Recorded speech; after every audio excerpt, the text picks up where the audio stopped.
প্রথম দাবি হচ্ছে ডিপ্লোমা কৃষিবিদদের পাবলিক কৃষি বিশ্ববিদ্যালয়ে উচ্চশিক্ষা গ্রহণের সুযোগ দেওয়া। দ্বিতীয় দাবি হচ্ছে আমাদের উপসহকারী কৃষি কর্মকর্তাকে দ্বিতীয় শ্রেণীর কর্মচারী হিসেবে গ্যাজেট প্রজ্ঞাপন জারি করা এবং প্রতি বছর নিয়োগের ধারাবাহিকতা বজায় রাখা। তৃতীয় দাবি হচ্ছে কৃষি ডিপ্লোমার শিক্ষার মান ও উন্নয়ন শিক্ষক সংকট দূরীকরণ করা। একটি প্রবাদ বাক্য আছে, ক্ষুদ্র ক্ষুদ্র বালুকণা বিন্দু বিন্দু জল গড়ে তোলে মহাদেশ সাগর অতল। আমাদের কর্মসূচি এবং আমাদের উদ্দেশ্যটাও ঠিক এই রকম। একজন ডাক্তার, একজন ইঞ্জিনিয়ার আপনার জীবনের প্রত্যেকটা মুহূর্তে কিন্তু প্রয়োজন হবে না, কিন্তু আপনি যদি বাঁচতে চান আপনার খাদ্যের প্রয়োজন, আর যদি খাদ্যের প্রয়োজন হয় একজন কৃষকের প্রয়োজন হবে। কিন্তু বর্তমানে বাংলাদেশের প্রেক্ষাপটে একজন কৃষক হলে হবে না, প্রয়োজন একজন দক্ষ কৃষক, আর একজন দক্ষ কৃষকের জন্য প্রয়োজন একজন দক্ষ কৃষিবিদ। সর্বপ্রথম আমাদের 8টা দাবির জন্য আমরা এখানে অবস্থান করছি শান্তিপূর্ণভাবে। আমরা চাই আমাদের এই অবস্থানটা বজায় থাকুক।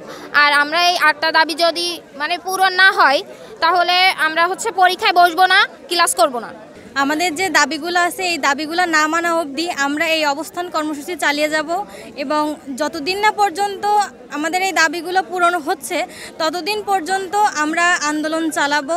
এবং এই মুহূর্তে আমরা অবস্থান কর্মসূচিতে আছি এবং যত দ্রুত সম্ভব আমরা চেষ্টা করব এই দাবিগুলো পূরণ করার জন্য। যতক্ষণ না পর্যন্ত পূরণ হবে আমরা এভাবেই আমাদের কর্মসূচি চালিয়ে যাব।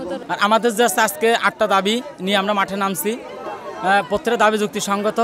সরকারের কাছে বিনীতভাবে অনুরোধ করব যেন আমাদের দাবিগুলো মেনে নেয়।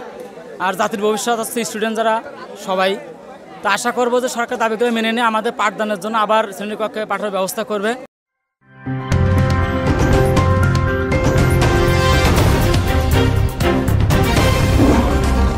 Voice of Tiger.